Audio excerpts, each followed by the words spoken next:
Hello friends, அனைவருக்கும் வணக்கம். நம்ம இந்த வீடியோவில் என்ன பார்க்க போகிறோம் அப்படின்னா, வரலாறு பகுதியில் இடம்பெற்றிருக்கக்கூடிய குப்தர்கள் அப்படின்ற ஒரு தலைப்பை 6வது புத்தகத்தில் வந்து பார்க்கலாம். இது வந்து 6வது புத்தகத்தில் இருக்கக்கூடிய தலைப்பு. வர்த்தனர் அப்படிங்கிறது நமக்கு சிலபஸில் கவர் ஆகலை, அதனால் குப்தர்கள் மட்டும் ஷார்ட்கட்டாக பார்க்கலாம். ஃபஸ்ட்டு சான்றுகள் என்னென்ன, குப்தர்கள் இருந்தாங்களா இல்லையா, இருந்தாங்கன்னு சொல்கிறாங்கல்ல, என்ன சான்று என்ன ஆதாரம் அப்படின்னா, அவங்க நிறைய காயின் சொல்லிகிட்டு இருப்பாங்க. அதிகபட்சம் கோல்டு வந்து வெளியிட்டிருப்பாங்க. கோல்டுக்கு அடுத்தபடியாக பார்த்தோம்னா சில்வர், வெள்ளி, அடுத்தது செப்பு நாணயங்கள் வெளியிட்டிருப்பாங்க. இது கூட ரீசெண்டாக ஒரு கொஸ்டினில் கேட்டிருந்தாங்க. அதே மாதிரி சமுத்திரகுப்தருடைய அலகாபாத் தூண் கல்வெட்டு. சமுத்திரம்னா கடல், பீச்சு தானே. ஸோ சமுத்திரம் பார்க்குறதுக்கு எப்படி இருக்குது, அழகாக இருக்குது அப்படின்னு ஞாபகம் வச்சுக்கலாம். ஸோ அடுத்தது மெஹ்ராலி இரும்புத்தூண் கல்வெட்டு. ஆக்சுவலி இந்த இரும்புத்தூண் கல்வெட்டு யாரால் அமைக்கப்பட்டது அப்படின்னா, 2ஆம் சந்திரகுப்தர். யாருடைய வெற்றிகளை கூறுகிறது அப்படின்னா, 1ஆம் சந்திரகுப்தர். ஓகேவா. அதே மாதிரி 2ஆம் சந்திரகுப்தரின் உதயகிரி குகை கல்வெட்டு, மதுரா பாறை கல்வெட்டு, சாஞ்சி பாறை கல்வெட்டு. அடுத்தது ரொம்ப முக்கியமானது பிடாரி தூண் கல்வெட்டு, இல்லை பிதாரி தூண் கல்வெட்டு, எப்படி வேணாலும் கேட்கலாம். ஸ்கந்தகுப்தர். ஓகேவா. ஸ்கந்தகுப்தரின் பிடாரி தூண் கல்வெட்டு. அதுக்கப்புறம் கத்துவாப்பாறை கல்வெட்டு இதெல்லாம் கொடுத்துருக்காங்க. இலக்கிய சான்றுகள் என்னென்ன இலக்கியங்கள் சான்றுகளாக இருக்குது அப்படின்னா, நாரதரின் நீதி சாஸ்திரம். நாரதர் இருந்தார் இல்லையா, ஸோ அவருடைய நீதி சாஸ்திரம். விசாகதத்தரின் தேவி சந்திரகுப்தம், முத்ரா ராட்சசம், அப்புறம் பாணரின் ஹர்ஷ சரிதம். ஸோ இதெல்லாமே சான்றுகளாக இருக்குது. அதே மாதிரி காளிதாசரின் நாடகங்கள். 2ஆம் சந்திரகுப்தரின் காலத்தில் இந்தியாவிற்கு வருகை புரிந்த சீன பௌத்த துறவி பாகியான். ஓகேவா. பாகியான் அவர்களுடைய பயண குறிப்புகள். அதே மாதிரி இவருடைய பயண குறிப்புக்கு அந்த நூலுக்கு வந்து ஒரு பேர் ஒன்று இருக்குது. என்ன அப்படின்னா, சியூக்கி அப்படின்றது யுவான் சுவாங்கனுடைய பயண குறிப்பு நூல். சியூக்கி அப்படின்னு சொல்லுவாங்க. பாகியான் அப்படின்னு பார்க்கும்போது இவருடைய பயண குறிப்பு அதனுடைய பேர் என்ன அப்படின்னா, போக்கோக்கி. போக்கோக்கி அப்படின்னு சொல்லுவாங்க. அடுத்தது ஹர்ஷரின் ரத்னாவளி, அப்புறம் நாகநந்தா, பிரியதர்சிகா இந்த நூல்கள். அப்புறம் யுவான் சுவாங்கோட சியூக்கி. ஸோ இதையும் வந்து சொல்லியிருக்காங்க. அவருடைய பயண குறிப்பு நூல் அதே மாதிரி. அடுத்தது குப்த அரசவம்சம் எப்படி நிறுவப்பட்டது. குப்த அரசவம்சத்தை நிறுவியவர் யார்? ஸ்ரீகுப்தர். அவர் எந்த பகுதியை ஆட்சி செய்தார் அப்படின்னா, வங்காளம், பீகார். ஓகேவா. வங்காளம், பெங்கால், பீகார்லாம் இருக்கு இல்லையா, ஸோ அந்த பகுதியில் தான் இந்த குப்தர்கள் வந்து ஆட்சி பண்ணியிருப்பாங்க. அதே மாதிரி இவர் தான் ஃபஸ்ட்டு காயின் வெளியிட்டிருப்பார். நாணயங்களில் முதலாக இடம்பெற்ற குப்த அரசரின் வடிவம் இவரோட தான். யாருது அப்படின்னா, ஸ்ரீகுப்தர். ஸ்ரீகுப்தருடைய பையன் பேர் என்னென்னா கடோத்கஜர் அப்படின்னு சொல்லுவாங்க. கடோத்கஜன் அப்படின்னு சொல்லுவாங்க. அவருடைய ஆட்சிக்கு அப்புறம், அதாவது ஸ்ரீகுப்தருடைய ஆட்சிக்கு அப்புறம் ஆட்சிக்கு வந்தது யார் அப்படின்னா, அவருடைய பையன் கடோத்கஜன். அதே மாதிரி கல்வெட்டுகள் இருக்கு இல்லையா, ஸோ கல்வெட்டுகளில் அப்பாவும் பையனையும் எப்படி மென்ஷன் பண்ணியிருக்காங்க அப்படின்னா, மகாராஜா என குறிப்பிடப்பட்டுள்ளனர். கல்வெட்டுக்களில் இவர்கள் இருவருமே, ஸ்ரீகுப்தரும் சரி கடோத்கஜர் 2 பேருமே எப்படி வந்து குறிப்பிட்டிருக்காங்க அப்படின்னா, மகாராஜா அப்படின்னு சொல்லிட்டு மென்ஷன் பண்ணியிருக்காங்க. 1ஆம் சந்திரகுப்தர் அடுத்தது ஆட்சி வந்தது. 1ஆம் சந்திரகுப்தர் கிபி 319 ஆரம்பித்து 335 வரைக்கும் ஆட்சி பண்ணியிருக்காரு. 1ஆம் சந்திரகுப்தர் அப்படின்னு பார்க்கும்போது புகழ்பெற்ற வலிமை மிகுந்த லிச்சாவி அரச குடும்பத்தை சேர்ந்த குமாரதேவியை மணந்தார். ரொம்ப முக்கியமான கொஸ்டின். ஓகேவா. குமாரதேவின்றது அவங்களுடைய ஒய்ஃப் பேர். 1ஆம் சந்திரகுப்தர் அவருடைய ஒய்ஃப் பேர் வந்து பார்த்தோம்னா குமாரதேவி. அவங்க வந்து அரச குடும்பத்தை சேர்ந்தவங்க. அந்த அரச குடும்பத்தை லிச்சாவி அப்படின்னு சொல்லிட்டு கொடுப்பாங்க. அது இந்த நேபாள் பக்கத்தில் இருக்கக்கூடிய ஒரு பெரிய அரசு. அடுத்தது என்ன சொல்லியிருக்காங்கன்னா, இந்த குடும்பத்தின் ஆதரவோடு, அதாவது மாமனார் வீட்டு சப்போர்ட்டோட வட இந்திய சிற்றரசுகள் பலவற்றை என்ன பண்ணுறாரு, ஜெயிக்கிறார். ஓகேவா. வட இந்திய பகுதியில் நிறைய சிற்றரசுகள் இருந்திருப்பாங்களே, எல்லாரையும் இந்த தோக்கடிக்கிறார். யார் சப்போர்ட் பண்ணது அப்படின்னா, ஹஸ்பண்டோட அந்த ஃபேமிலி, அரச குடும்பம் இருக்கு இல்லையா, ஒய்ஃபு, அவங்களுடைய சப்போர்ட்டோட மாமனார் ஃபேமிலியோட என்ன பண்ணுறாரு அப்படின்னா, நிறைய பேரை தோக்கடிக்கிறாரு. ஒரு பேரரசின் முடியரசராக வந்து என்ன பண்ணிக்கிறாருன்னா, தன்னை முடிசூட்டி கொண்டார். சந்திரகுப்தரால் வெளியிடப்பட்டவை என கருதப்படும் தங்க நாணயங்களில் சந்திரகுப்தர், குமாரதேவி ஆகிய இருவரின் உருவங்களும் இடம்பெற்றுள்ளது அப்படின்றதையும் சொல்லியிருப்பாங்க. அதில் ஒரு வார்த்தையும் வந்து மென்ஷன் பண்ணியிருக்காங்களாம், லிச்சாவையா அப்படின்னு சொல்லிட்டு ஒரு வாசகத்தையும் அதில் வந்து என்ன பண்ணியிருக்காங்க, பொறிக்கப்பட்டுள்ளதாக கூறியுள்ளனர் அந்த நாணயங்களில். அதே மாதிரி லிச்சாவி அப்படின்றது பழமையான கனசங்கங்களில் ஒன்று. அதனுடைய ஆட்சி பகுதி எங்கே இருந்துச்சு அப்படின்னா, கங்கை நதிக்கும் நேபாள நாட்டிற்கும் இடைப்பட்டதாக இருந்தது. ஓகேவா. கங்கை நதிக்கும் நேபாள நாட்டிற்கும் இடைப்பட்டதாக இருந்த அரசு அப்படின்னா அது லிச்சாவி அரசு. ஸோ அது வந்து பார்த்தோம்னா ஒரு பெரிய அரசாக இருந்தது, ஒரு கன சங்கங்களில் ஒன்றுன்னு சொல்கிறாங்க. அங்கேருந்து அரச குடும்பத்துலேருந்து ஒரு பொண்ணை எடுத்து தான் என்ன பண்ணியிருக்காருன்னா முதலாம் சந்திரகுப்தர் கல்யாணம் பண்ணியிருக்காரு. ஸோ அந்த அரச குடும்பத்தோட சப்போர்ட்டோட நிறைய சிற்றரசர்களை தோக்கடித்து ஒரு பெரிய அரசாங்கத்தை வந்து அங்கே நிலைநிறுத்தியிருக்காரு அப்படின்றதையும் சொல்லியிருக்காங்க. ஸோ அடுத்தது ஆட்சிக்கு வந்தது யாருன்னா சமுத்திரகுப்தர், முதலாம் சந்திரகுப்தருடைய பையன் சமுத்திரகுப்தர். இவருடைய ஆட்சி காலம் கிபி 335 ஆரம்பித்து 380 வரைக்கும். இது முதலாம் சந்திரகுப்தரின் மகன் தான் இந்த சமுத்திரகுப்தர். குப்த அரச வம்சத்தின் தலை சிறந்த அரசர். ஓகேவா, நமக்கு 2 வகையான கொஸ்டின் கேட்பாங்க. அரச வம்சத்தை நிறுவனது யார், அதுவே குப்த அரச வம்சத்தின் தலை சிறந்த அரசர் யார், மிகச்சிறந்த அரசர் யார் அப்படின்லாம் கேட்பாங்க. இவர் வந்து தலை சிறந்த அரசர். ஓகேவா, தலை சிறந்த அரசர் அப்படின்னு சொல்கிறாங்க. அதுவே மிகச்சிறந்த அரசர் அப்படின்னா அது 2ஆம் சந்திரகுப்தர் இருந்துருவார். ஓகேவா, தலை சிறந்த அரசர் அப்படின்னா சமுத்திரகுப்தர். ஓகேவா, சமுத்திரத்தில் தலையை நினைக்கணும் அப்படின்னு ஞாபகம் வச்சுக்கோங்க. ஓகேவா, தலை குளிக்கணும், சமுத்திரத்தில் போய் தலை குளிக்கணும்னு ஞாபகம் வச்சுக்கோங்க. சமுத்திரகுப்தரின் அவைக்கள புலவர் ஒருத்தர் இருந்திருப்பார், ஹரிசேனர் அப்படிங்கிறவர். ஸோ ஹரிசேனர் இயற்றிய பிரயாகை மெய்கீர்த்தி, அந்த மெய்கீர்த்தி வந்து பிரசஸ்தி அப்படின்னு சொல்லுவாங்க. ஸோ அந்த மெய்கீர்த்தி அப்படின்னாலே ஒரு அரசனுடைய வெற்றிகள். ஓகேவா, அதுதான் மெய்கீர்த்தி அப்படின்னு சொல்லுவாங்க. அந்த மெய்கீர்த்தியானது அலகாபாத் தூணில் வந்து பொறிக்கப்பட்டுள்ளது அப்படின்றத சொல்லியிருக்காங்க. அலகாபாத் தூண் கல்வெட்டு அப்படின்றது யாருடையதுன்னா சமுத்திரகுப்தர். யாருடைய வெற்றிகள் அதில் இருக்குது அப்படின்னா சமுத்திரகுப்தர்.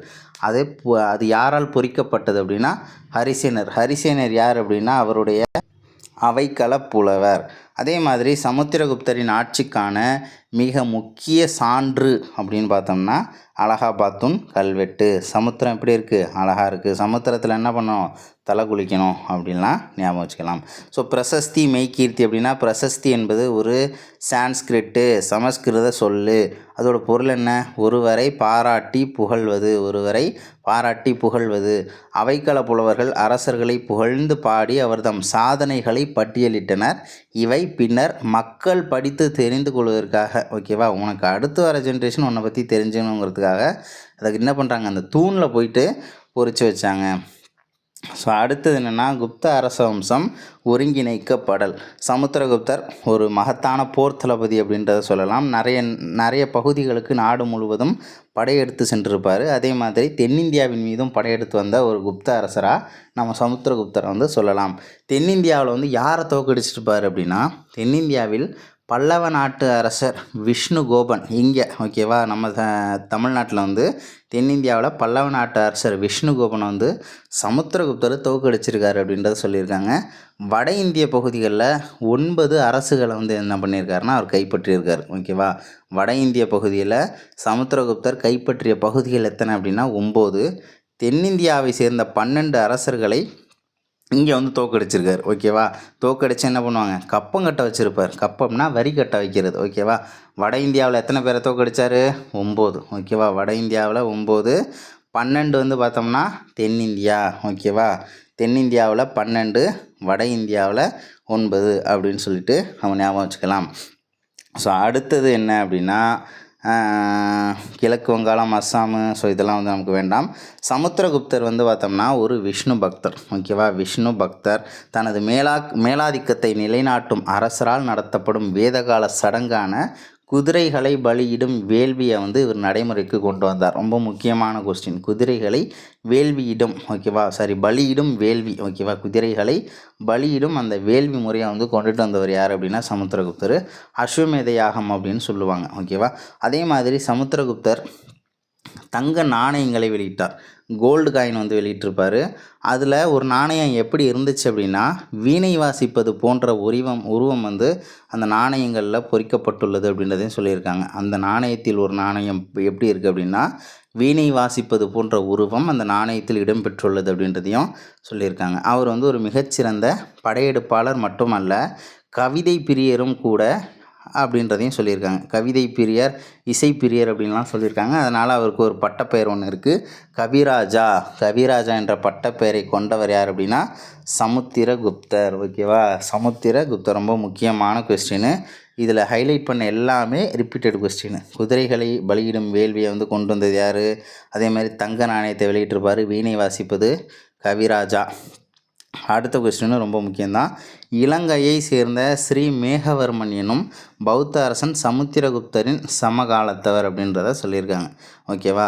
இலங்கையை சேர்ந்த ஸ்ரீ மேகவர்மன் எனும் பௌத்த அரசன் சமுத்திரகுப்தருடைய சமகாலத்தவர் அப்படின்றத சொல்லியிருக்காங்க. சமுத்திரம்னா ஆல்ரெடி நம்ம பார்த்தோம் கடல். கடலுக்கு மேலே என்ன தான் இருக்கும்? இப்படி எட்டி பார்த்தோம்னா வெறும் மேகம்தான் இருக்கும். ஓகேவா? மேலே எதுவுமே இருக்காது. ஓகேவா? கடலுக்கு மேலே எட்டி பார்த்தோம்னா வெறும் மேகம் தான். கடலுடைய நிறம் அப்படி இருக்கிறதுக்கு காரணமே மேகம் தானே. ஸோ சமுத்திரம் மேகம் அப்படின்றத நீங்கள் லிங்க் பண்ணிக்கோங்க. அவர் வந்து இலங்கையை சேர்ந்தவர். அடுத்ததான் ஆட்சிக்கு வந்தவர் யார் அப்படின்னா 2ஆம் சந்திரகுப்தர். இவருடைய காலம் 380 ஆரம்பித்து 415 வரைக்கும். இவர் என்ன அப்படின்னா சிம்பிளாக ஒன்லைனராக பார்க்கலாம். சமுத்திரகுப்தருடைய பையன். ஓகேவா? சமுத்திரகுப்தருடைய பையன். இவருக்கு இன்னொரு பேர் வந்திருக்கு விக்ரமாதித்தன் அப்படின்னு சொல்லுவாங்க. மோஸ்ட் இம்பார்ட்டன்ட் கொஸ்டின் விக்ரமாதித்தன் அப்படின்னு இவரை சொல்லுவாங்க. இவர் வந்து சாக அரசர்கள் நிறைய இந்த குறுநில அரசர்கள்லாம் இருந்திருப்பாங்க இல்லையா. ஸோ சாக அரசர்கள் இருந்திருப்பாங்க. அந்த சாக அரசர்களெல்லாம் வந்து இவர் தோக்கடிச்சிருப்பார். அதனால் இவருக்கு ஒரு பேர் இருக்குது சாகரி அப்படின்னு சொல்லுவாங்க. சாகரி அப்படின்னு சொல்லிட்டு. அதே மாதிரி இவர் வந்து தென்னிந்திய அரசுகளோடு ஒரு ஃப்ரெண்ட்ஷிப்பை மெயின்டைன் பண்ணியிருப்பார். தென்னிந்திய அரசுகளோடு நட்புறவை பேணினார் அப்படின்றத சொல்லியிருக்காங்க. அதே மாதிரி குதுப் மினாருக்கு அருகே உள்ள இரும்புத்தூண் விக்ரமாதித்தரால் உருவாக்கப்பட்டது. இரும்புத்தூண் அந்த மெஹ்ராலி இரும்புத்தூண் இந்த 2ஆம் சந்திரகுப்தர் அவர்களால் உருவாக்கப்பட்டது. அடுத்தது இவருடைய ஆட்சியின் போது தான் ஒரு சீன பௌத்த அறிஞர் இந்தியாவுக்கு வராரு. பாஹியான் அப்படின்றவர். அவருடைய நூல் என்ன பார்த்தோம்? போக்கோக்கி அப்படின்னு பார்த்துருப்போம். மிகச்சிறந்த அறிஞர்களும் புலவர்களும் எழுத்தாளர்களும் கலைஞர்களும் இவருடைய அவையை அலங்கரித்தனர். நவரத்தினங்கள் யாருடைய ஆட்சியின் போது இருந்ததுன்னு சொல்லி கேட்பாங்க. 2வது சந்திரகுப்தர். ஓகேவா? அதில் வந்து என்னென்னன்றதை ஷார்ட்கட்டாக பார்த்துலாம். காளிதாசர் ஹரிசேனர்லாம் வந்து பார்த்தோம்னா சமஸ்கிருத புலவர்கள் அப்படின்னு சொல்லி கொடுத்துருக்காங்க. ஓகேவா? அதே மாதிரி அமரசிம்மர் அப்படின்னா அகராதியியல் ஆசிரியர். சிம்மர்னு கொடுக்கலாம், சிம்ஹர் அப்படின்னு கொடுத்துருக்காங்க. அமரசிம்மர் அப்படின்னா அகராதியியல் ஆசிரியர். சிம்மராசிக்காரன் அகராதி பிடிச்சவன் கூட ஞாபகம் வச்சுக்கலாம். சிம்மராசிக்காரன் அகராதி பிடிச்சவன் அப்படின்னு கூட ஞாபகம் வச்சுக்கலாம். ஓகேவா? யாரும் சிம்மராசிக்காரங்க பார்த்தீங்கன்னா கோவப்படுறாதீங்க. அடுத்து வந்து தன்வந்திரி அப்படின்றது நமக்கு தெரியும். ஸோ மருத்துவம் அப்படின்றது நம்ம ஆல்ரெடி பார்த்துருப்போம். காகபானகர் அப்படின்னா ஜோதிடர். காகபானகர் அப்படின்னா ஜோதிடர். நம்ம கிளி ஜோசியம் பார்ப்போம் இல்லையா, அதே மாதிரி இங்கே காக்கா ஜோசியம். காக அப்படின்னு வந்துட்டுல காக்கா ஜோசியம் பார்க்குற ஒரு ஜோசியர் அப்படின்னு ஞாபகம் வச்சுக்கலாம். சங்கு அப்படின்னா கட்டடக்கலை நிபுணர். பழைய கட்டடங்கள், அதாவது இப்போது வந்து பார்த்தோம்னா நம்ம சிமெண்ட்டு மண் இது தானே யூஸ் பண்ணிகிட்ருக்கோம். இப்போது பழைய பில்டிங்லாம் வந்து பார்த்தோம்னா பழைய பாலங்கள்லாம் இருக்கும் இல்லையா. ஸோ அதில் வந்து சங்கெல்லாம் சேர்ந்து என்ன பண்ணுவாங்க, அரைச்சி அதையும் சேர்த்து தான் அந்த பழைய கட்டடங்கள்லாம் வந்து உருவாக்குனாங்க. ஸோ அதனால் சங்கு அப்படின்னா கட்டடக்கலை நிபுணர்னு ஞாபகம் வச்சுக்கோங்க. அடுத்து வந்து பார்த்தோம்னா வராகமிகிரர் அப்படின்னா வானியல் அறிஞர். வராகமிகிரர் அப்படின்னா வானியல் அறிஞர். வராச்சி அப்படின்னு பார்க்கும்போது இலக்கண ஆசிரியர் மற்றும் சமஸ்கிருத புலவர். வராச்சி அப்படின்னு சொல்லியிருக்காங்க. ஓகேவா? எப்படியாச்சும் இலக்கணத்தை வர வச்சு படிச்சிடணும். எப்படியாச்சும் இலக்கணம் வராத இலக்கணத்தை வர வச்சு படிச்சிடணும். அப்போ தான் நமக்கு 25 மார்க் நியூ சிலபஸ் படி கிடைக்கும். ஞாபகம் வச்சுக்கோங்க. ஸோ அடுத்தது விட்டல் பட்டர் அப்படின்னா மியூசிஷியன், மாயவித்தைக்காரர். விட்டதை பட்டர்னு பிடிச்சா மேஜிக்கா, அதே தான் மாயவித்தைக்காரர். அடுத்தது 2ஆம் சந்திரகுப்தரின் பட்டப்பெயர்கள் ரொம்ப முக்கியமான ஒரு ஏரியா. விக்ரமாதித்யர் அப்படின்னு சொல்லலாம், நரேந்திர சந்திரர்னு சொல்லலாம், சிம்ம சந்திரர் அப்படின்னு சொல்லலாம், நரேந்திர சிம்மர்னு சொல்லலாம், விக்ரம தேவராஜர் அப்படின்னு சொல்லலாம், தேவகுப்தர், தேவஸ்ரீ. இது எல்லாமே 2ஆம் சந்திரகுப்தருடைய பட்டப்பெயர்கள். ஓகேவா? இவருக்கு பட்டப்பெயர்கள் ரொம்ப ஜாஸ்தி. விக்ரமாதித்தன், மாரி நரேந்திர சந்திரர், சிம்ம சந்திரர், நரேந்திர சிம்மர், விக்ரம தேவராஜர், தேவகுப்தர், தேவஸ்ரீ. ஓகேவா? அதே மாதிரி 2ஆம் சந்திரகுப்தருக்கு அப்புறம் ஆட்சி வந்தது யார் அப்படின்னா குமாரகுப்தர். இவரை வந்து குமாரகுப்தர் அப்படின்னும் சொல்லலாம், முதலாம் குமாரகுப்தர் அப்படின்னும் சொல்லலாம். இவர் தான் நாலந்தா பல்கலைக்கழகம் கேள்விப்பட்டிருப்போம். நாலந்தா பல்கலைக்கழகத்தை உருவாக்கியவர் யார் அப்படின்னா இவர் தான். பீகாரில் இருக்கும். ஓகேவா? ராஜகிருகம் பகுதியில் இருக்கக்கூடிய ஒரு மிகப்பெரிய பல்கலைக்கழகம் அப்படின்னா இந்த நாலந்தா பல்கலைக்கழகம். அது குமாரகுப்தர் அவர்களால் உருவாக்கப்பட்டது. பாகியான் பற்றி கொடுத்துருக்காங்க. 2ஆம் சந்திரகுப்தரின் ஆட்சி காலத்தில் சீனாவை சேர்ந்த பௌத்த துறவி பாகியான் இந்தியாவிற்கு வருகை தந்தார். அவருடைய பயண குறிப்புகள் குப்தர் காலத்து மக்களின் சமூக, பொருளாதார, மதம் எப்படி இருந்துச்சு, ஒழுக்க நிலைகள் எப்படி இருந்துச்சு, இந்த மாதிரியான செய்திகளை நமக்கு தருகின்றன. பாகியான் அவருடைய கூற்றுப்படி பார்த்தோம்னா மகதம் அப்படிங்கிறது ஒரு பகுதி. ஸோ குப்தர்கள் ஆட்சி பண்ண பகுதி. மகதத்து மக்கள் மகிழ்ச்சியோடும் செழிப்போடும் வாழ்ந்தனர். கடுமையான தண்டனை இன்றி நீதி வழங்கப்பட்டது. மரண தண்டனை அப்படின்றது அவங்க காலத்தில் இல்லை. அதே மாதிரி கயா பாழடைந்திருந்தது, கபிலவஸ்து காடாகி இருந்தது அப்படின்றதையும் சொல்லியிருக்காங்க. ஆனால் பாடலிபுத்திரத்தில் மக்கள் செல்வத்தோடும் செழிப்போடும் வாழ்ந்தனர் அப்படின்றதையும் சொல்லியிருக்காரு பாகியான். அடுத்தது குமாரகுப்தரை தொடர்ந்து அரச பதவியேற்ற ஸ்கந்தகுப்தர். ஓகேவா, குமாரகுப்தர்னாலே நாலந்தா மட்டும்தான். ஓகேவா, அதே மாதிரி அடுத்து வந்து ஸ்கந்தகுப்தர் அப்படின்னு பார்க்கும்போது அவருடைய காலத்தில் ஒரு படையெடுப்பு ஒன்று நடந்திருக்கும். ஹூனர்களின் படையெடுப்பை எதிர்கொண்டவர் யார் அப்படின்னா ஸ்கந்தகுப்தர் தான். அதே மாதிரி குமாரகுப்தரை வந்து சக்ராதித்யர் அப்படின்னு சொல்லுவாங்க. குமாரகுப்தருக்கு இன்னொரு பேர் வந்து சக்ராதித்யர் அப்படின்றதையும் சொல்லியிருப்பாங்க. ஹூனர்களின் படையெடுப்பு அப்படின்னாலே நமக்கு ஸ்கந்தகுப்தனு, அதே மாதிரி வந்து பார்த்தோம்னா பிடாரி தூண் கல்வெட்டு, ஸோ இதெல்லாம் வந்து முக்கியமானது.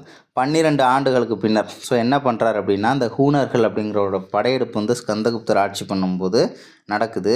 என்ன பண்ணுறாரு, அவங்க எல்லாரையுமே தோக்கடித்து விரட்டி அடிக்கிறாரு ஸ்கந்தகுப்தர். 12 வருஷத்துக்கு அப்புறம் திரும்ப வந்து ஹூனர்கள் வந்து படையெடுத்து வந்து என்ன பண்ணுறாங்க அப்படின்னா குப்த பேரரசை தோக்கடிக்கிறாங்க.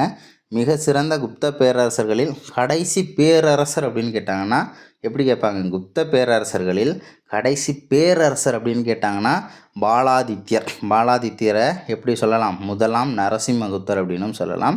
அந்த பெயரில் வந்து அரியணை ஏறியிருப்பார். ஓகேவா, அதே மாதிரி இவர் வந்து பௌத்த மதத்தால் ஈர்க்கப்பட்டவர். ஓகேவா, இவர் வந்து அதாவது இந்த முதலாம் நரசிம்மகுப்தர் வந்து பௌத்த மதத்தால் ஈர்க்கப்பட்டவர். பௌத்தம் அப்படின்னு பார்க்கும்போது அதுக்கு வந்து அதிக முக்கியத்துவம் கொடுத்துருக்காரு. அதே மாதிரி மிகிரகுலருக்கு வந்து கப்பம் கட்டி வந்தார் அப்படின்றதையும் சொல்லியிருக்காங்க. மிகிரகுலர் அப்படிங்கிறவர் இந்த ஹூனர்கள் சொல்கிறாங்க இல்லையா, அதில் ஒரு ஆள் தான் இந்த மிகிரகுலர் தோரமானார் அப்படின்லாம் சொல்லுவாங்க. அதில் இருக்கக்கூடிய முக்கியமான ஆட்சியாளர். மிகிரகுலருக்கு வந்து கப்பம் கட்டி வந்திருப்பார். ஆனால் மிகிரகுலருக்கு பௌத்தம் அப்படின்றது பிடிக்காது. அதனால் என்ன பண்ணுறாரு, நான் பௌத்தம் தான் எனக்கு பிடிச்சிருக்கு, உனக்கு பிடிக்கல, ஆனால் நான் வந்து வரி இது நாள் வரைக்கும் அவனை கட்டிக்கிட்டு இருந்தால, இனிமேல் வந்து அவனை கட்ட மாட்டேன் அப்படின்னு சொல்லிட்டு முடிவு பண்ணுறாரு. அதனால் என்ன பண்ணுறாரு, அந்த ஆட்சியாளர்கள் வந்து என்ன பண்ணுறாரு, பாலாதித்யர் முதலாம் நரசிம்மகுப்தர் என்ன பண்ணுறாரு, மிகிரகுலர்லாம் வந்து சிறையில் வந்து அடைக்கிறாரு. ஆனால் வந்து வஞ்சகமாக வந்து பாலாதித்யரை மகதத்திலிருந்து வெளியேற்றினார் அப்படின்றதையும் சொல்லியிருக்காங்க. பாலாதித்யருக்கு பின்னர் மாபெரும் குப்த பேரரசு தேய்ந்து காணாமல் போனது. இருந்தாலும் குப்த பேரரசின் அங்கீகரிக்கப்பட்ட கடைசி பேரரசர் கிடையாது, அரசர் யார் அப்படின்னு கேட்டாங்கன்னா விஷ்ணுகுப்தர் தான் கடைசி அரசர், அங்கீகரிக்கப்பட்ட கடைசி அரசர் அப்படின்றதையும் சொல்லியிருக்காங்க. குப்தர்களின் ஆட்சி அமைப்பு எப்படி இருந்துச்சு அப்படின்னா, நாங்கள் தெய்வத்தின் பிரதிநிதியாக செயல்படுகிறோம் அப்படின்னு தான் சொல்லியிருப்பாங்க. அரசர் கடவுளின் பிரதிநிதியாக கருதப்பட்டார். அந்த மாதிரி கடவுளோட பிரதிநிதி நாங்கள் அப்படின்னு சொல்லிட்டு ஆட்சி பண்ணாங்க. உயர் பதவிகளில் அமர்த்தப்பட்ட அதிகாரிகள் தண்டநாயகா மற்றும் மகாதண்டநாயகா என அழைக்கப்பட்டனர். அடுத்தது குப்த பேரரசை எப்படியெல்லாம் பிரிச்சிருந்தாங்க அப்படின்னா, தேசம் அல்லது புக்தின்னு சொல்லி பிரிச்சிருப்பாங்க. நிறைய பிராந்தியங்களாக பிரிச்சிருப்பாங்க. நாடு எப்படி பல மாநிலங்களாக பிரிக்கப்பட்டிருக்குதோ, குப்த பேரரசு நிறைய தேசம் அல்லது புக்தி என பல பிராந்தியங்களாக பிரிக்கப்பட்டிருக்கும். அந்த பிராந்தியங்களை நிர்வாகம் செய்தவர்கள் உபாரிகா எனும் ஆளுநர்கள். ஓகேவா, உபாரிகா எனும் ஆளுநர்கள். அதே மாதிரி அந்த பிராந்தியங்களை வந்து பார்த்தோம்னா நிறைய மாவட்டங்களாக பிரிச்சிருப்பாங்க. அதாவது விஷயான்னு சொல்லிட்டு நிறைய மாவட்டங்களாக பிரிச்சிருப்பாங்க. இங்கே ஆட்சி பண்ணது பேர்லேயே இருக்குது, விஷயபதி அப்படின்ற அதிகாரிகள் ஆட்சி நிர்வாகத்தை கவனிச்சிட்டு வந்தாங்க. அதே மாதிரி கிராம அளவில் கிராமதியாக்கஷா அப்படின்ற அதிகாரிகள் செயல்பட்டிருக்காங்க. கிராம அளவில் கிராமதியாக்கஷா அப்படின்ற அதிகாரிகள் செயல்பட்டிருக்காங்க. அடுத்து வந்து பார்த்தோம்னா இவங்களுடைய காலத்தில் பாலா திகிரதா அப்படின்றது யாரை குறிச்சிருக்கு, பாலா திகிரதா அப்படின்னு பார்க்கும்போது காலாட்படையின் தளபதி, காலாட்படையோட தளபதியை தான் வந்து பாலா திகிரதா அப்படின்னு சொல்லுவாங்க. பாலா காலான்னு ஞாபகம் வச்சுக்கோங்க, பாலா காலா அப்படின்னு ஞாபகம் வச்சுக்கலாம்.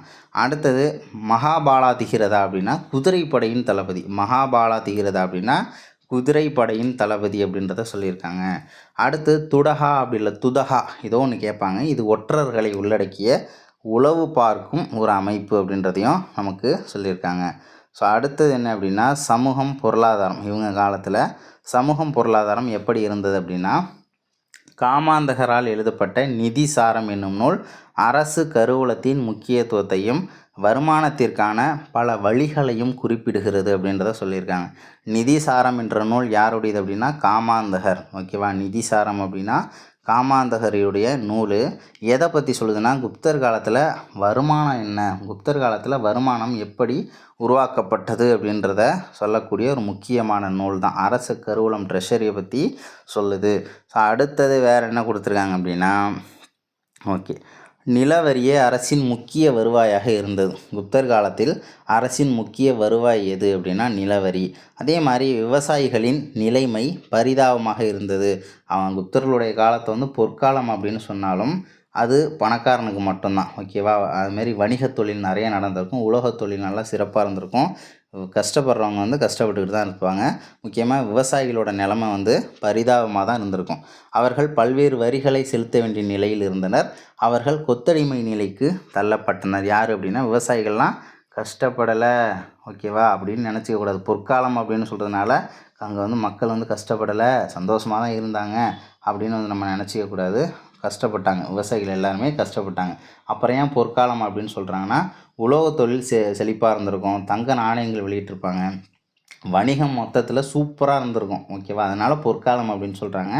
விவசாயிகள் ரொம்ப கொத்தடிமை மாதிரி இருந்தாங்க, நிறைய டேக்ஸ் கட்டிக்கிட்டு இருந்தாங்க அப்படின்றதுனால ஸோ அவங்க வந்து அந்த சந்தோஷத்தை அனுபவிக்கலை.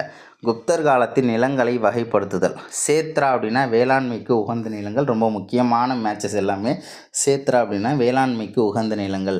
சேத்ராவில் சேத்து அப்படின்னு வந்திருக்கு இல்லையா? ஸோ சேத்துல தானே வேளாண்மை பண்ணுவாங்க, சேத்துல தான் வேளாண்மை பண்ணுவாங்க.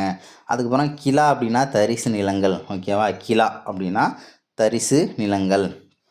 அடுத்தது அப்ரஹதா அப்படின்னா வனம் அல்லது காட்டு நிலங்கள். வனம் அல்லது காட்டு நிலங்கள். ஓகேவா? வனம் அல்லது காட்டு நிலங்கள். அப்ரஹதா அப்படின்றத சொல்லியிருக்காங்க. அப்சரா பென்சில் இருக்குல்ல, ஸோ அப்சரா பென்சில் எதை செய்கிறாங்க அப்படின்னா வனங்கள் காட்டிலேருந்து எடுக்கக்கூடிய அந்த குச்சியை வச்சு தான் செய்கிறாங்க. இது ஒரு மரத்துலேருந்து செய்கிறாங்க அப்படின்னு ஞாபகம் வச்சுக்கோங்க. அப்சரா பென்சிலு காட்டிலேருந்து தானே எடுத்து இந்த மாதிரி மரம் இந்த மாதிரி உட்டெல்லாம் எடுத்து செய்கிறாங்க. ஸோ அதை வச்சு ஞாபகம் வச்சுக்கலாம். ஸோ வஸ்தி அப்படின்னா வாஸ்துலாம் சொல்லுவோம் இல்லையா? ஸோ வாஸ்து குடியிருப்பதற்கு உகந்த நிலம், எங்கே குடியிருக்கலாம்னு வாஸ்து பார்த்துலாம் வீடு கட்டுறாங்கல்ல, ஸோ அந்த மாதிரி ஞாபகம் வச்சுக்கோங்க. கபத சரஹா அப்படி இல்லைன்னா கபட சஹாரா அப்படின்லாம் கொடுப்பாங்க. கபத சரஹா அப்படின்னா மேய்ச்சல் நிலங்கள். மேய்ச்சல் நிலங்கள் அப்படின்றத கபத சரஹா அப்படின்னா கபட சரஹா அப்படின்னா சஹாரா எப்படி வேணாலும் கொடுக்கலாம். ஸோ அடுத்தது வணிகம் வர்த்தகம் அப்படின்னு பார்க்கும்போது வணிகர்களுடைய பங்களிப்பு மிகவும் போற்றத்தக்கதாக இருந்துச்சு அப்படின்னு சொல்லியிருக்காங்க. வணிகர் டீமில் வந்து பார்த்தோம்னா ஒரு 2 டீம் இருந்திருக்கும். வணிகர்கள் ஒரு 2 பிரிவாக இருந்திருப்பாங்க. என்னென்ன அப்படின்னா ஒன்று வந்து சிரேஸ்தி, இன்னொரு டீம் வந்து சார்த்தவாகா அப்படின்னு சொல்லுவாங்க. ஒரு டீம் வந்து சிரேஸ்தி, இன்னொரு டீம் சார்த்தவாகா. இந்த சிரேஸ்தி அப்படின்றவங்க யார் அப்படின்னா ஒரு இடத்துல நிலையாக இருந்து வணிகம் செய்கிறவங்க. ஒரு இடத்துலையே ஒரு பொட்டிக்கடை மாதிரி போட்டுட்டு என்ன பண்ணுவாங்க, ஒரே இடத்துல இருந்து வணிகம் பண்ணுவாங்க. அதுவே சார்த்தவாகா அப்படின்னா அந்த எருது பூட்டிய வண்டிகளில் பல இடங்களுக்கு எடுத்துகிட்டு போகிறது. ஓகேவா? சார்த்தவாகா அப்படின்னா ஊராக போய் வணிகம் பண்ணுறவங்க. சிரேஸ்தினா உள்ளூர்லேயே வணிகம் பண்ணுறவங்க. அந்த டீமாக அப்படி சொல்லியிருக்காங்க. ஸோ அடுத்து வந்து வட்டிக்கு கடன் கொடுக்கும் முறை வந்து இருந்துச்சுன்னு சொல்லியிருக்காங்க. குப்தர் காலத்தில் வட்டிக்கு பணம் கொடுக்கும் முறை இருந்தது. நாலந்தா பல்கலைக்கழகத்தை பற்றி தெரிஞ்சுக்கணும் அப்படின்னா இது நாலந்தா பல்கலைக்கழகம் 5 மற்றும் 6ஆம் நூற்றாண்டுகளில் குப்த பேரரசில் வந்து ரொம்ப செழிப்பாக இருந்துச்சு அப்படின்றத சொல்லியிருக்காங்க. ஸோ அதுமாரி ஹர்ஷருடைய காலத்துலேயும் ரொம்ப செழிப்பாக இருந்திருக்கும். நாலந்தா அப்படின்னாலே பௌத்த தத்துவம் தான் முக்கியமான பாடப்பிரிவாக இருந்துச்சு. அதே மாதிரி இந்த வளாகத்தில் 8 மகா பாடசாலைகள் இருந்துச்சு, 3 பெரிய லைப்ரரி இருந்துச்சு அப்படின்றதையும் சொல்லியிருக்காங்க. யாரால் அழிக்கப்பட்டது அப்படின்னா டெல்லி சுல்தானேட்டில் வரார் இல்லையா, பக்தியார் கில்ஜின்னு ஒருத்தர் வருவார். ஸோ அவர் வந்து பார்த்தோம்னா அடிமை வம்சத்தில் ஒரு ஆள். ஓகேவா? ஸோ அவர் என்ன பண்ணுறாரு, பீகார் பகுதிக்கு வரும்போது இந்த நாலந்தா பல்கலைக்கழகத்தை வந்து அழித்து சூறையாடுறார் அப்படின்றதையும் சொல்லியிருக்காங்க. அழித்தவர் பக்தியார் கில்ஜி. ஓகேவா? அதே மாதிரி இது ஒரு உலக பாரம்பரிய சின்னம் என யுனெஸ்கோவால் அங்கீகரிக்கப்பட்டுள்ளது. ஹூனர்கள் அப்படின்றவங்க யார் அப்படின்றத சொல்லியிருக்காங்க. அவங்க வந்து ஒரு பழங்குடி டீம். ஹூனர்கள் இந்த ஸ்கந்தகுப்தர் காலத்தில் ஸோ போர் நடந்திருக்கும் இல்லையா? ஸோ இது வந்து பார்த்தோம்னா யார் அப்படின்னு பார்க்கும்போது இவங்க வந்து நாடோடி பழங்குடியினர். தங்கள் மாபெரும் தலைவர் அட்டில்லாவின் தலைமையில் இவர்கள் ரோமாபுரி, கான்ஸ்டாண்டினோபிள் ஸோ இந்த பகுதிகளை பேரச்சத்திற்கு உள்ளாக்கினர். இவர்களோடு தொடர்புடைய வெள்ளை ஹூனர்கள் மத்திய ஆசியா வழியாக இந்தியா வந்தனர். ஓகேவா? வெள்ளை ஹூனர்கள் மத்திய ஆசியா வழியாக இந்தியா வராங்க. தங்கள் தொடர் படையெடுப்புகளின் மூலமாக எல்லையோர நாடுகளுக்கு தொந்தரவு கொடுத்து வந்தனர் அப்படின்றத சொல்லியிருக்காங்க. ஃபுல்லாக அப்படியே தான் வருவாங்க. அதில் இருந்த பெரிய ஆள் தான் வந்து தோரமானர் அப்படிங்கிற ஆள்.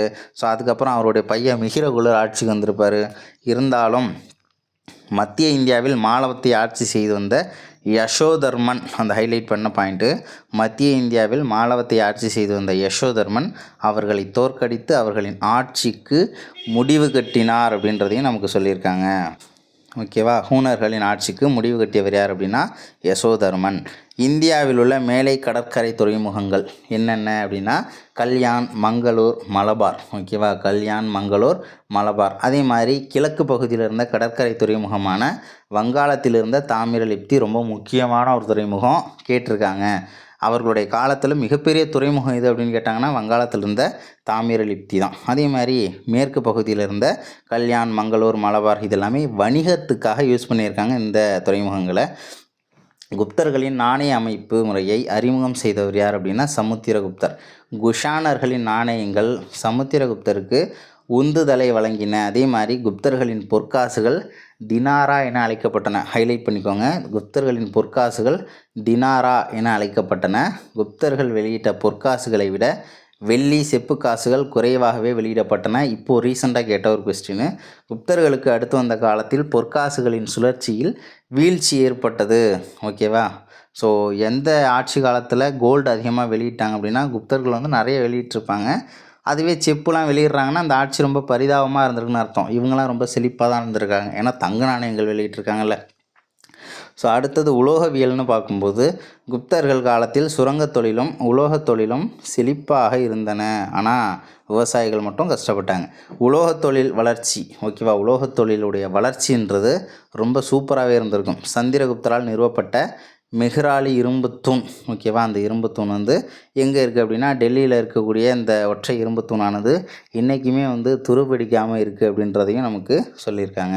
குப்தர்கள் பயன்படுத்திய உலோகங்கள் இரும்பு, தங்கம், தாமிரம், தகரம், ஈயம், பித்தளை, செம்பு, மணி, வெண்கலம், மைக்கா, மாங்கனீசு, சிகப்பு சுண்ணம் இதெல்லாம் வந்து சொல்லியிருக்காங்க. சரி, வேறு என்ன இருக்குது அப்படின்னா சமூகம் அப்படின்னா அப்பாவுக்கு அப்புறம் பையன் தான் ஆட்சிக்கு வரணும் அப்படின்ற மாதிரியான தந்தை வழி சமூகமாக தான் இருந்திருக்கு. அதே மாதிரி வந்து பார்த்தோம்னா குபேரனாகா, துருபசுவாமினி ஆகிய இருவரும் இரண்டாம் சந்திரகுப்தருடைய மனைவியர். ஓகேவா, ஸோ கல்வெட்டுகள் வந்து அந்த மாதிரி சொல்லுது. இரண்டாம் சந்திரகுப்தருடைய மனைவி பேர்கள் என்ன அப்படின்னா குபேரனாகா ஒன்று, துருபசுவாமினி அப்படின்ற 2 பேர். அதுவே குமாரதேவி அப்படின்னா யார் அப்படின்றத கமெண்ட்டில் சொல்லுங்கள். குபேரனாகா, துருபசுவாமினி அப்படின்றது இரண்டாம் சந்திரகுப்தர் அவர்களுடைய அரசியர் மனைவியர் அப்படின்னு கல்வெட்டுகள் நமக்கு சான்று தருது. உடன்கட்டை ஏறுமுறை குப்தர்கள் காலத்தில் பின்பற்றப்பட்டது. உடன்கட்டை முறையானது இருந்துச்சு அப்படின்றதையும் சொல்லியிருக்காங்க. இல்லைன்னு சொல்லிட்டு கொடுத்துருவாங்க, பார்த்துக்கோங்க. அதே மாதிரி அடிமை முறையானது எப்படி இருந்தது அப்படின்னா ஒரு நிறுவனமாக இல்லை. ஓகேவா, அதேமாரி ஆனால் நிறைய அடிமைகள் இருந்ததற்கான சான்றுகள் வந்து இருக்குது அப்படின்றதையும் சொல்லியிருக்காங்க. சமயம்னு பார்க்கும்போது சமுத்திரகுப்தரும் முதலாம் குமாரகுப்தரும் அஸ்வமேத யாகம் நடத்தினர். ரொம்ப முக்கியமானது.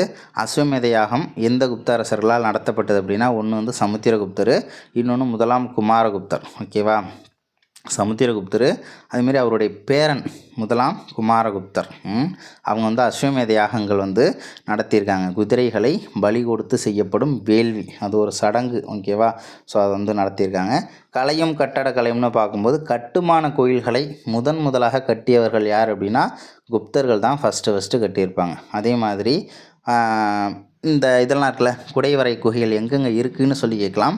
அஜந்தா எல்லோராலாம் எந்த மாநிலத்தில் இருக்குன்னா மகாராஷ்டிரா, பாக் அப்படிங்கிறது மத்திய பிரதேசம், இதுமாரி உதயகிரி அப்படின்றது ஒடிசா. ஸோ அங்கே இருக்கக்கூடிய பகுதிகள். குப்தர்களின் உலோக சிற்பத்திற்கு எடுத்துக்காட்டுகள், மிகச்சிறந்த 2 எடுத்துக்காட்டுகள் சொல்லியிருக்காங்க. நாலந்தாவில் உள்ள 18 அடி உயரமுள்ள புத்தரின் செப்பு சிலை. நாலந்தாவில் 18 அடியில் வந்து ஒரு புத்தரோட செம்பான ஒரு சிலை ஒன்று இருக்குதான். ஸோ அதை வந்து உதாரணமாக சொல்லியிருக்காங்க. அதே மாதிரி சுல்தான்கஞ்ச் என்னும் இடத்தில் உள்ள 7.5 அடி உயரமுள்ள புத்தரின் உலோக சிற்பம். சுல்தான்கஞ்சில் 7.5 அடி, நாலந்தாவில் 18 அடி அப்படின்றதையும் நமக்கு சொல்லியிருக்காங்க. ஸோ அடுத்தது இலக்கியம்னு பார்க்கும்போது மக்கள் பேசின மொழி வந்து பிராகிருதம். ஓகேவா, குப்தர் காலத்தில் மக்கள் பேசின மொழி பிராகிருதம், ஆனால் அலுவல் மொழி எது அப்படின்னா சமஸ்கிருதம். குப்தர்களின் அலுவல் மொழி எது, அலுவலக மொழி எது அப்படின்னா சமஸ்கிருதம். ரொம்ப முக்கியமான ஒரு கொஸ்டின் இது. அதே மாதிரி பாணினி என்ற எழுத்தாளர் எழுதிய அஷ்டத்யாயி அப்படின்ற ஒரு நூல், அப்புறம் பதஞ்சலி எழுதிய மகாபாஷ்யம். ஸோ இந்த நூல்கள்லாம் அந்த குப்தர்களுடைய காலத்தில் இலக்கணத்துக்கு அடிப்படையாக இருந்துச்சு அப்படின்றதையும் சொல்லியிருக்காங்க. வங்காளத்தை சேர்ந்த சந்திரகோமியா எனும் பௌத்த அறிஞர் சந்திர வியாக்கரணம் என்ற இலக்கண நூலை எழுதினாராம். சந்திரகோமியா சந்திர வியாக்கரணம் அது ஒரு இலக்கண நூல். அதே மாதிரி காளிதாசர் இயற்றிய நாடக நூல்கள் என்னென்ன அப்படின்னா சாகுந்தலம், மாளவிகாக்னிமித்திரம், விக்ரம ஊர்வசியம். ஸோ இந்த மாதிரியான நூல்கள். அவருடைய ஏனைய சிறப்பு மிக்க நூல்கள் இன்னும் கொடுத்துருக்காங்க. மேகதூதம், ரகுவம்சம், குமார சம்பவம், ரிது சம்ஹாரம். இந்த படைப்புகளும் யாருடையது அப்படின்னா அது நமக்கு யார் சொல்லியிருக்காங்க அப்படின்னா காளிதாசர். ஓகேவா, ரொம்ப முக்கியமான ஏரியா இந்த ஹைலைட் பண்ண எல்லா பாயிண்ட்டுமே. ஸோ அடுத்தது வந்து பார்த்தோம்னா கணிதம், வானியல் மற்றும் மருத்துவம். பூஜ்ஜியத்தின் கண்டுபிடிப்பு அப்படின்னு பார்க்கும்போது இது குப்தர்களுடைய கண்டுபிடிப்பு தான். பூஜ்ஜியத்தோட கண்டுபிடிப்பு அப்படிங்கிறது குப்தர்களுடைய ஒரு கண்டுபிடிப்பு தான். அதே மாதிரி ஆரியப்பட்டர் வந்து அவருடைய நூல் இருக்கு இல்லையா, சூரிய சித்தாந்தா அப்படிங்கிற நூல் வந்து ஆரியப்பட்டருடையது. ஸோ அதில் என்ன சொல்லியிருக்காருன்னா சூரிய கிரகணம், சந்திர கிரகணம் அதற்கான காரணங்களை வந்து அந்த சூரிய சித்தாந்தா அப்படிங்கிற ஒரு நூலில் வந்து எக்ஸ்பிளைன் பண்ணியிருக்கார். பேர்லேயே சூரியன் வரதில்ல, இப்போ சூரிய கிரகணம், சந்திர கிரகணம் அதெல்லாம் அதில் எக்ஸ்பிளைன் பண்ணியிருக்காரு ஆரியப்பட்டர். அதே மாதிரி பூமி தனது அச்சில் சுழல்கிறது எனும் உண்மையை அறிவித்த முதல் இந்திய வானியல் ஆய்வாளர் அவர் தான் அப்படின்றதையும் சொல்லியிருக்காங்க. சூரிய சித்தாந்தாவில் வந்து சயின்ஸ் நிறையா வந்து இருக்குது. ஓகேவா, சூரிய சித்தாந்தா, சூரிய கிரகணம், சந்திர கிரகணம், பூமி வந்து தன்னுடைய அச்சில் சுழல்கிறது. ஓகேவா, அந்த டேட்டாவெலாம் அந்த நூல் கவர் பண்ணுது. அடுத்தது மருத்துவத்துறையில் புகழ்பெற்ற அறிஞர் வந்து பார்த்தோம்னா தன்வந்திரி.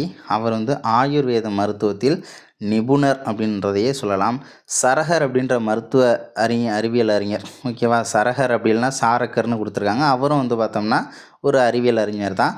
நமக்கு அடுத்த லைன் ரொம்ப முக்கியம். சுஸ்ருதர்னு பார்க்கும்போது அறுவை சிகிச்சை செய்முறையை பற்றி விளக்கிய முதல் இந்தியர் யார் அப்படின்னு சொல்லிட்டு நிறைய டைம் கேட்டிருக்காங்க. சுஸ்ருதர் அறுவை சிகிச்சை செய்முறையை பற்றி விளக்கிய முதல் இந்தியர் யார் அப்படின்னா சுஸ்ருதர் அப்படின்றதையும் ஹைலைட் பண்ணிக்கோங்க, ரொம்ப முக்கியமானது.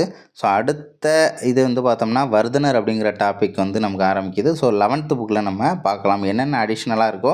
ஸோ அதை மட்டும் நம்ம பார்க்கலாம். ஓகே ஃப்ரெண்ட்ஸ், இதில் வந்து இப்போ இது வந்து 11வது புத்தகம் 7வது யூனிட்டு குப்தர்கள். ஸோ இதுலேயும் ஹைலைட் பண்ணது என்னென்ன அப்படின்றத நம்ம பார்த்துடலாம். ஸோ ஓகேவா, நம்ம ஆல்ரெடி பார்த்தது இதெல்லாம் வந்து பார்த்துருப்போம். அலகாபாத் தூண் கல்வெட்டு சமுத்திரகுப்தரின் ஆட்சி, அவருடைய ஆளுமை, சாதனைகள் ஆகியவற்றை விளக்குகிறது அப்படின்றத சொல்லியிருப்பாங்க. அதனை பொறித்தவர் ஹரிசேனர். இதில் வந்து இந்த 33 வரிகளில் நாகரி வரி வடிவத்தில் 33 வரிகளில் நாகரி வரி வடிவத்தில் சமஸ்கிருதத்தில் பொறிக்கப்பட்டுள்ளது. அது தெரிஞ்சுக்கோங்க. அலகாபாத் தூண் கல்வெட்டு, சமுத்திரகுப்தரின் வெற்றிகள், ஹரிசேனர், 33 வரி சமஸ்கிருதம். ஓகேவா, நாகரி வரி வடிவம். மேலே உள்ள பாயிண்ட்லாம் நம்ம ஆல்ரெடி வந்து பார்த்தாச்சு. ஸோ வேறு என்ன அப்படின்னா குப்தர் காலம், பொற்காலம்னு கொடுத்துருக்காங்க. அதையும் சேர்த்து ஹைலைட் பண்ணிக்கோங்க. குப்த வம்சத்தின் 3வது ஆட்சியாளரான முதலாம் சந்திரகுப்தர் குமாரதேவி என்னும் லிச்சாவி இளவரசியை மணந்தார். 3வதுனா இப்போ ஃபஸ்ட்டு யார்? ஸ்ரீகுப்தர், கடோத்கஜர். அதுக்கப்புறம் தானே நமக்கு முதலாம் சந்திரகுப்தர் வராரு. வேறு என்ன கொடுத்துருக்காங்கன்னா லிச்சாவி என்பது பீகாரில் இருந்த கனசங்கம். இதெல்லாம் பார்த்துட்டோம். சந்திரகுப்தரின் புதல்வரான சமுத்திரகுப்தர் பிரயாகை அலகாபாத் தூண் கல்வெட்டு. ஸோ அது அவருடையது. அதேமாரி பல்லவர்கள் வந்து தோக்கடித்தார் காஞ்சிபுரம் வரைக்கும் வந்து அப்படின்னு விஷ்ணுகோபன் அப்படின்றவரை பார்த்துருப்போம். குப்த வம்சத்தின் முதல் அரசர் ஸ்ரீகுப்தர். அவருடைய பையன் கடோத்கஜன் குப்த அரசின் முதல் பேரரசாக கருதப்படுகிறார் அப்படின்றதையும் சொல்லியிருக்காங்க. யார் அப்படின்னா முதலாம் சந்திரகுப்தர். ஓகேவா, ஸோ சந்திரகுப்தர் மகாராஜா, அதிராஜா என்ற பட்டத்தையும் ஏற்றிருந்தார். யார்? முதலாம் சந்திரகுப்தர். ஸோ அடுத்து வேறு என்ன கொடுத்துருக்காங்க அப்படின்னா தெய்வபுத்திர சகானுசாகி அப்படின்னா ஒரு குஷான பட்டம். சாக அரசு, அதாவது சாகர்களின் அரசு, இலங்கை அரசு போன்ற வெளிநாட்டு அரசுகளும் கப்பம் கட்டியதாக அந்த கல்வெட்டு வந்து சொல்லுது. ஓகேவா, யாருக்கு வந்து கப்பம் கட்டினதாக சொல்லுதுன்னா தெய்வபுத்திர சாகானுசாகின்ற ஒரு பட்டம். அதே மாதிரி வந்து சாகர் அரசு, இலங்கை அரசு, ஸோ இந்த மாதிரியான கல்வெட்டுலாம் வந்து பார்த்தோம்னா குப்தர்களுக்கு டேக்ஸ் கட்டின மாதிரியான கல்வெட்டு சான்றுகளும் இருக்குது அப்படின்றதையும் நமக்கு சொல்லியிருக்காங்க. சமுத்திரகுப்தர் வந்து இந்திய நெப்போலியன் அப்படின்னு சொல்லுவாங்க. சமுத்திரகுப்தர் தான் இந்திய நெப்போலியன் என அழைக்கப்படுகிறார். அழைத்தவர் யார் அப்படின்னா விஏ ஸ்மித்து அப்படிங்கிறவர் வந்து சொல்லியிருப்பார். வேறு என்னென்ன தகவல்கள் அப்படின்றதையும் பார்த்துடலாம். மேகவர்மன் சமுத்திரகுப்தர். ஸோ அவருடைய ஆட்சி காலம்னு பார்த்துருப்போம். அரசர் மேகவர்மன் பரிசுகளை அனுப்பி கயாவில் ஒரு பௌத்த மடம் கட்ட அனுமதி கோரினார் அப்படின்றத சொல்லியிருக்காங்க. ஓகேவா?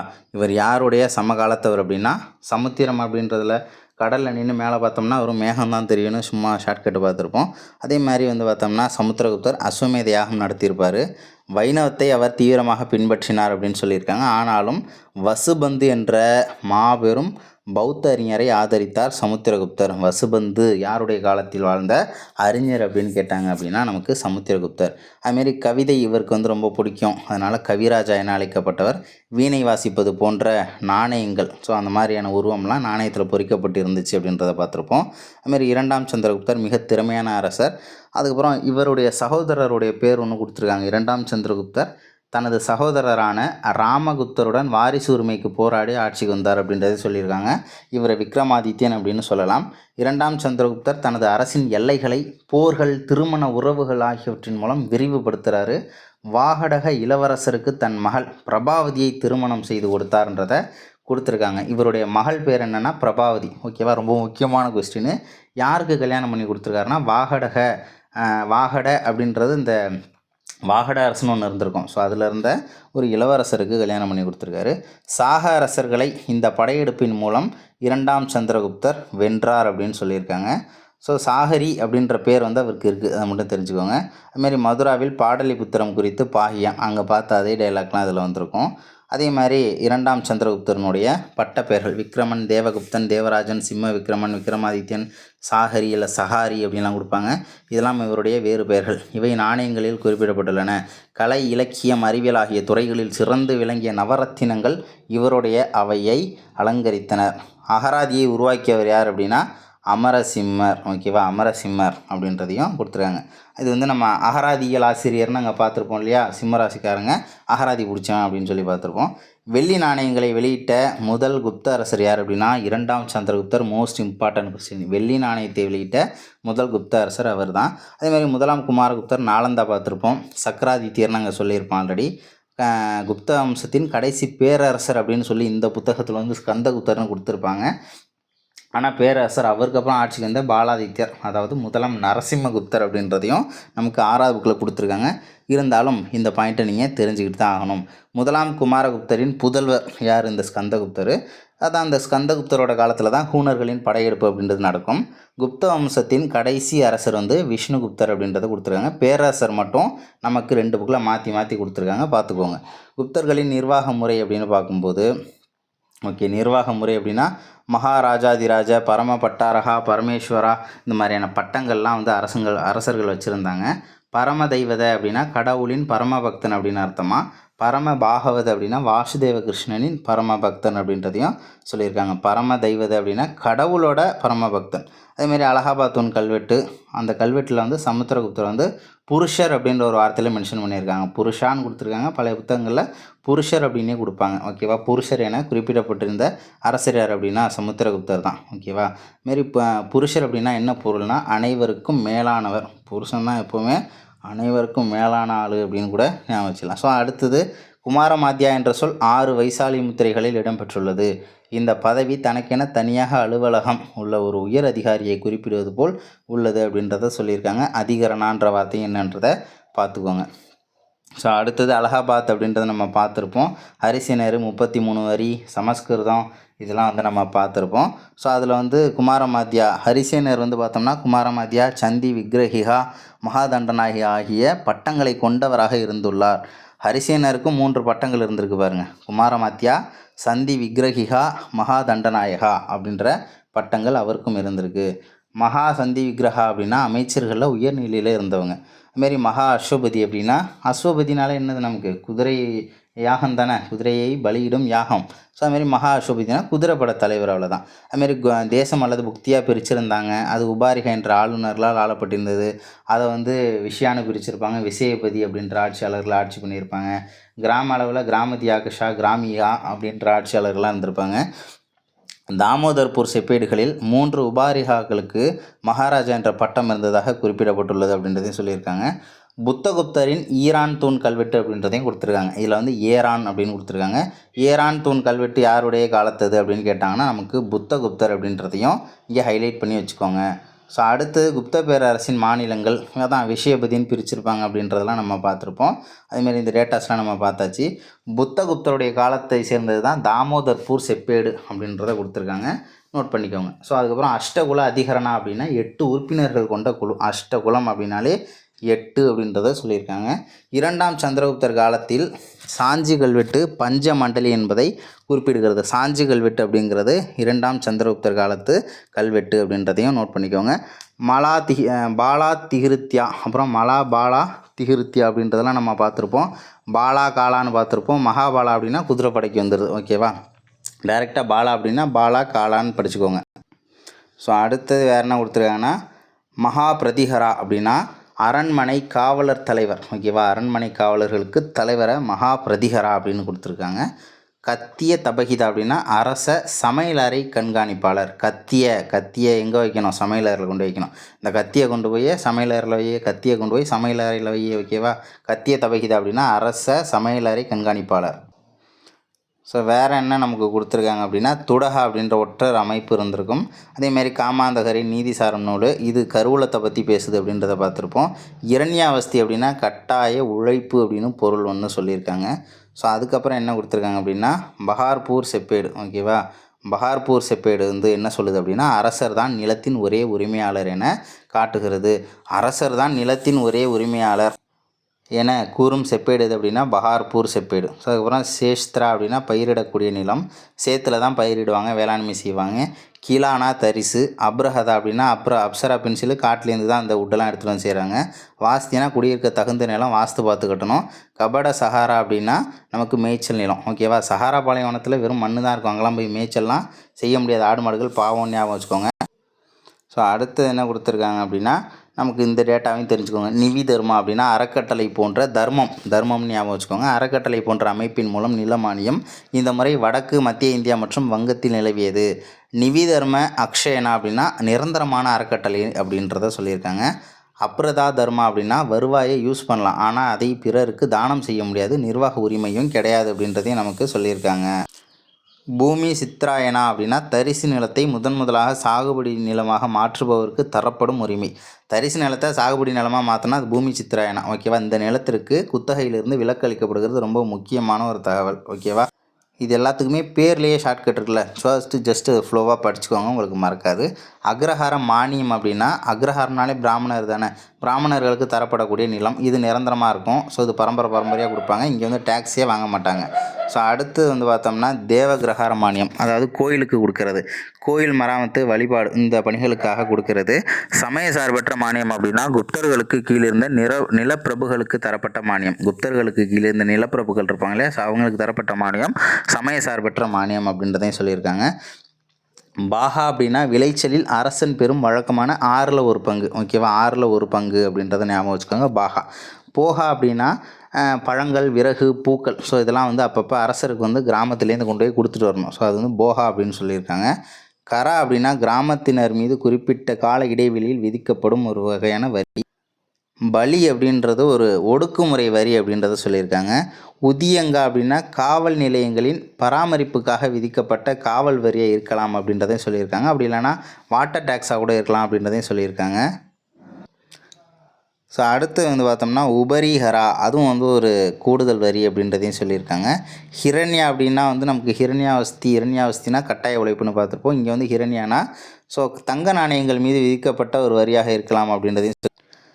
ஸோ அடுத்தது என்னென்னா வாதபூதா அப்படின்னு கொடுத்துருக்காங்க, பூதம்னு கொடுத்துருக்காங்க. வாதபூதம் காற்றுக்கும் ஆவிகளுக்கும் செய்ய வேண்டிய சடங்காக இருக்கலாம், ஸோ அதுக்காக உள்ள டேக்ஸாக இருக்கலாம் அப்படின்னு சொல்லியிருக்காங்க.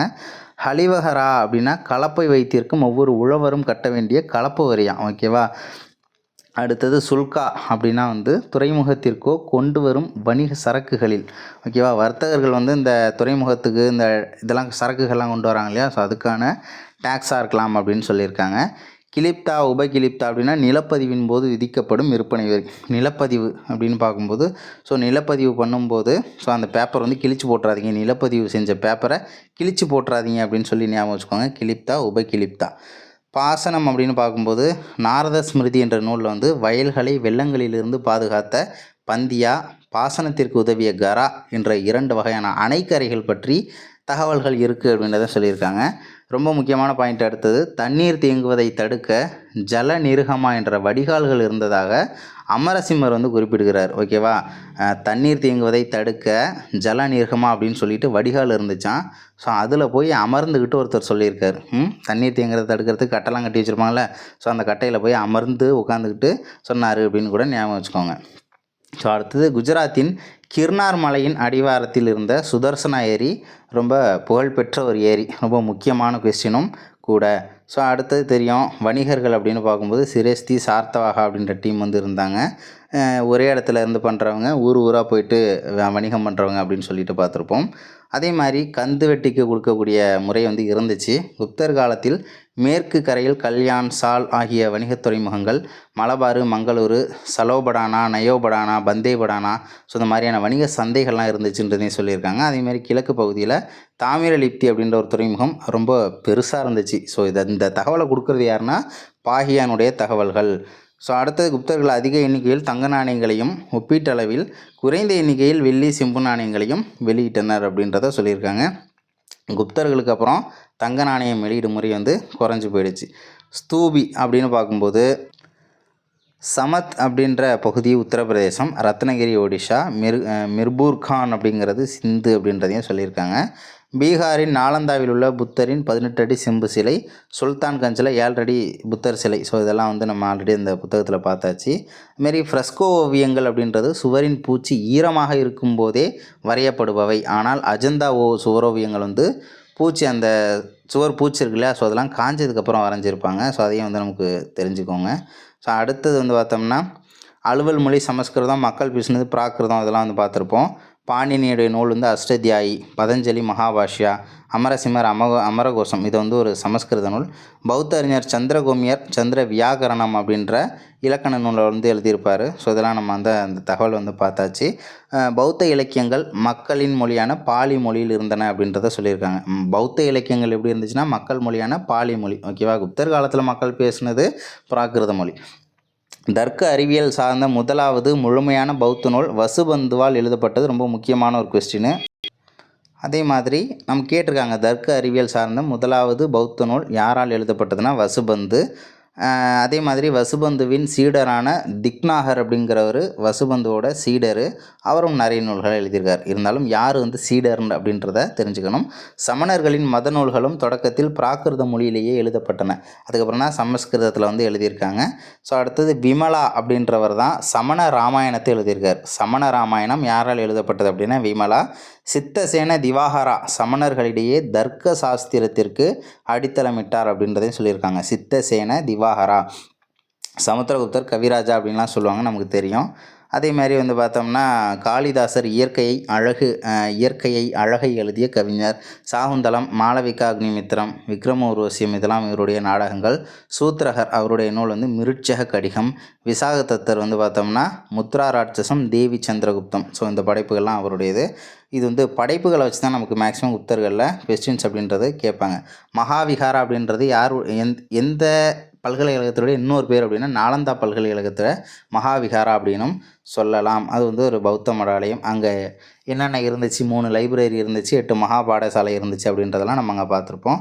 அதே மாதிரி இங்கு மேற்கொள்ளப்பட்ட, அதாவது நாலந்தா பல்கலைக்கழகத்தில் மேற்கொள்ளப்பட்ட தொல்லியல் ஆய்வுகள் மூலம் இந்த பல்கலைக்கழகத்திற்கு இந்தோனேஷியாவின் சைலேந்திரா வம்சத்தோடு தொடர்பு இருந்தது தெரிய வருகிறது. இந்த வம்சத்தின் அரசர் ஒருவர் இந்த வளாகத்தில் ஒரு மடாலயத்தையே கட்டியிருக்காராமா. ஸோ அதையும் வந்து நமக்கு சொல்லியிருக்காங்க. அதே மாதிரி யாருடைய காலத்தில் வந்து அழிக்கப்பட்டது அப்படின்றதெல்லாம் நம்ம பார்த்துருப்போம். சுழியம் இவங்க தான் உருவாக்குனாங்க. சூரிய சித்தாந்தா, ஸோ அதில் வந்து என்னென்னலாம் இருக்குது, சூரிய கிரகணம், சந்திர கிரகணம், பூமி வந்து தன்னோட அச்சில் சுழலுது. ஸோ இதெல்லாம் வந்து பார்த்துருப்போம். அதேமாதிரி ஆரிய பைத்தியம் அப்படின்ற நூலும் வந்து பார்த்தோம்னா அவருடைய தான். ஓகேவா, அடுத்தது வராகமிஹிரர் அவருடைய நூல் வந்து பார்த்தோம்னா பிருகத் சம்ஹிதா அப்படின்ற ஒரு நூல். ஸோ அது வந்து வானவியல், புவியியல், தாவரவியல், இயற்கை வரலாறு, ஸோ இதெல்லாமே அடங்கிய களஞ்சியமாகவே இருக்குது அப்படின்றதையும் சொல்லியிருக்காங்க. பிருகத் சம்ஹிதா, ஆசிரியர் வராகமிஹிரர். ஸோ அடுத்தது நவநிதகம் அப்படின்ற மருத்துவ நூல் வந்து பார்த்தோம்னா நோய்களுக்கான மருந்துகள் தயாரிக்கும் முறை இதெல்லாம் சொல்லக்கூடிய ஒரு நூலாக இருந்திருக்கு. நவநிதகம் அப்படின்ற ஒரு மருத்துவ நூல். பாலகாப்பியான்ற ஆசிரியர் எழுதிய ஹஸ்த் ஆயுர்வேதா அப்படின்ற நூலானது விலங்குகளுக்கான மருத்துவ நூல். ஓகேவா? ஹஸ்தி ஆயுர்வேதா அப்படின்றது விலங்குகளுக்கான மருத்துவ நூல். பாலகாப்பியா அப்படின்னு சொல்கிறாங்க. விலங்குகள் அப்படின்னு பார்க்கும்போது மாடு வந்து பார்த்தோம்னா ஒரு விலங்கு தானே. மாடுங்கிறது ஒரு விலங்கு தான், பசுமாடு. ஸோ அதுலேருந்து கிடைக்கக்கூடிய பாலை தானே நம்ம காப்பி போட்டு குடிக்கிறோம். ஸோ அதை வச்சு என்ன பண்ணலாம், நீங்கள் லிங்க் பண்ணலாம். விலங்கு தான், மாடு அப்படின்ற விலங்குலேருந்து பால் எடுத்து என்ன பண்ணுவோம், காப்பி போட்டு குடிக்கிறோம் அப்படின்னு கூட ஞாபகம் வச்சுக்கலாம். அதேமாதிரி குப்த வம்சத்தின் கடைசி அரசர் அப்படின்னு பார்க்கும்போது விஷ்ணுகுப்தர் அப்படின்றதையும் நமக்கு கொடுத்துருக்காங்க. விஷ்ணுகுப்தர் கடைசி அரசர் அப்படின்றத நமக்கு சொல்லியிருக்காங்க. நிலப்பிரபுத்துவம் என்ற அமைப்பு இந்தியாவில், அதாவது நிலப்பிரபுத்துவம் என்ற சமூக அமைப்பு இந்தியாவின் மத்திய கால சமூகத்தின் ஒரு பண்பு நிலை அப்படின்னு சொன்னது யார் அப்படின்னா, ஸோ நிலப்பிரபுத்துவம் குப்தர் காலத்தில் எப்படி இருந்துச்சுன்றத நமக்கு சொன்னது யாருன்னா ஆர்எஸ் சர்மா அப்படிங்கிறவர். ஸோ இதனுடைய முடிவு அப்படின்றது ஓகே, குப்தர்கள் அப்படின்றது ஓவர் ஆகிடுச்சு. ஸோ அடுத்த வீடியோவில் வேறு ஒரு புதிய தலைப்போடு சந்திக்கலாம். தேங்க்யூ.